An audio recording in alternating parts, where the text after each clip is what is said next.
semuanya, selamat sore Mbak Cika. Selamat sore, di sini juga ada Kak Siha, ada Kak Raffi, sama ada Kak Gila. Halo. Jadi kita di sini nih mau melakukan apa sih guys? Diskusi lah. Diskusi ya, diskusi tentang apa ya? Kalau kalian lagi bahas-bahas masalah yang lagi kekinian tapi masih ada akademisnya. Apa ya? Media sosial mungkin. Kan kita sebagai mahasiswa, terus kita juga gengsi, jadi lebih erat dengan media sosial. Yoi, benar banget. Jadi selamat datang di podcast TI, tempatnya untuk mendapatkan wawasan dalam tentang dunia pendidikan. Di sini kita akan menjelajahi business intelligence dan analitik media sosial, khususnya yang akan membahas tentang predictive analytics, guys. Jadi predictive analytics, keren nggak sih? Mantap. Ini ngomongin apa sih sebenarnya? Jadi pokoknya buat semua yang kepo sama apa yang kita ngomongin, lanjut aja dengerin podcast TI. Sebelum kita bahas lebih lanjut, pertama nih, aku mau nanya dulu ke kakak-kakak semuanya yang ada di sini ya. Menurut kalian, apa sih pentingnya mengintegrasikan data media sosial ke dalam perencanaan bisnis? Ya aku masuk ya. Oke, silakan Ini Mas Raffi. kayak gimana ya? Untuk mengintegrasikan data ke media sosial itu ke dalam perencanaan bisnis itu penting.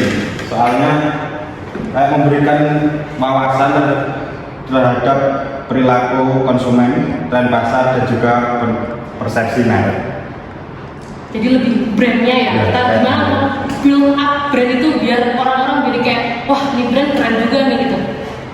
Nah, sepakat betul dengan apa yang dikatakan oleh Raffi, bahwa organisasi ketika bikin keputusan suatu kebijakan ya, berarti kan kita perlu untuk mempertimbangkan beberapa kebutuhan-kebutuhan yang ada. Nah, itu dengan mempertimbangkan seperti kebutuhan pasar, kebutuhan pelanggan, nah itu dapat membantu organisasi untuk menentukan keputusan. Oke, cakep nih. Jadi kalau berdasarkan jawaban dari Mas Raffi sama Mas Sihar, kan integrasi data berarti kayak memberikan wawasan tentang perilaku konsumen, sama tren pasar sama brand. Betul. Terus apa sih intinya tuh, bisa dijelaskan yang mau lanjut nggak? Buat Kak Cika atau Kak Gila? Oke, aku nambahin ya. Oke. Untuk melakukan perilaku konsumen itu bisa didapat dari data media sosial untuk memberikan wawasan yang lebih berharga tentang preferensi perilaku dan juga opini dari konsumen tersebut kan. Terus juga dengan menganalisis data ini, perusahaan juga dapat lebih memahami audiens dengan lebih baik juga. Terus juga mereka juga dapat memahami audiensnya lebih suka apa sih, apa yang mereka suka, apa yang mereka nggak suka. Terus juga dapat merespon dengan strategi pemasaran yang lebih efektif. Oke, aku juga mau nambahin yang disampaikan oleh Kak Cika. Terus saya juga dapat mengidentifikasi peluang pemasaran. Nah, ini juga dapat menargetkan iklan untuk perusahaan mereka akan lebih efisien. Mereka juga dapat menyesuaikan pesan mereka untuk mencapai audiens yang paling relevan dan potensi. Seperti itu sih. Data media sosial, kayaknya kalau ngomongin medsos akhir-akhir ini tuh tahu nggak TikTok ya X nggak sih? Ya betul. Ada punya TikTok ya? Iya, jadi kayaknya orang-orang tuh udah jarang ke pasar gitu ya, kayak paling semua digital marketing tuh baliknya ke TikTok lagi. Kalau ini diskon yang ditawarin kan banyak. Iya, Yang dicari yang ditemukan. Yuk, Tadi kalau ada bebek baru, aku sok-sok dulu. nah kita kan habis ngomongin masalah sosmed. Jadi kalian dengar nggak sih sama akhir-akhir ini tuh ada berita boykot tentang produk-produk yang terafiliasi sama Zionis sama Israel. Nah iya, sering Sering banyak banget brand, sebut merek aja kali ya, nggak apa-apa ya.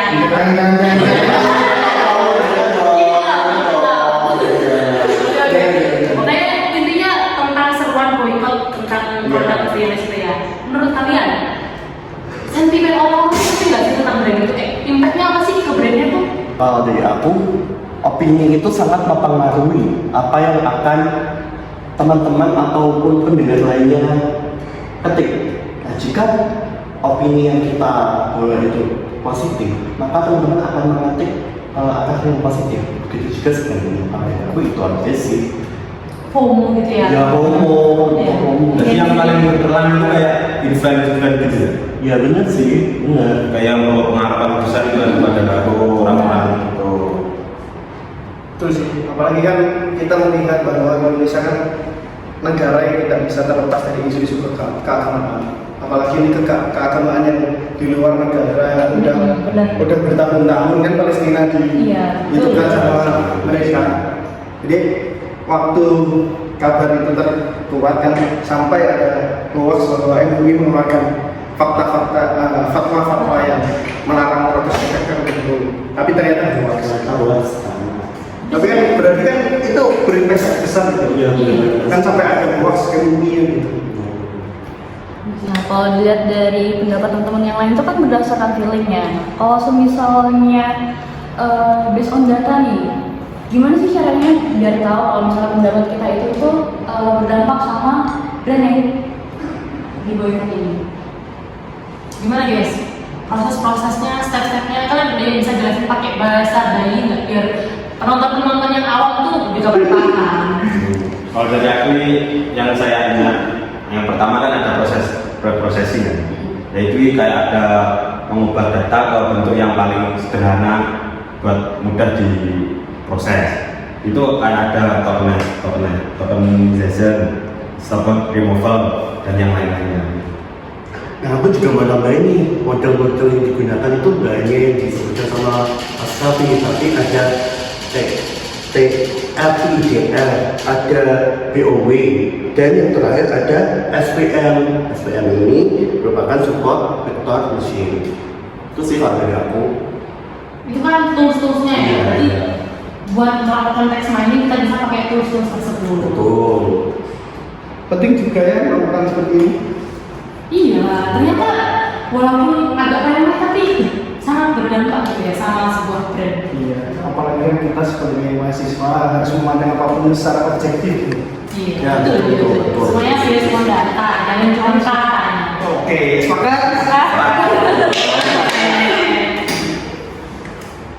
Jadi guys, kalau dari diskusi kita yang panjang lebar ini, kita bisa menyimpulkan ya dari dunia bisnis intelligence dan analitik media sosial ini sangat krusial dan sangat penting kalau buat membranding produk. Jadi kayak perusahaan untuk mengambil keputusan itu ada datanya gitu. Itu semua kita ngomongin dari masalah bagaimana cara melakukan sentimen analisis, tools-tools apa aja buat melakukan proses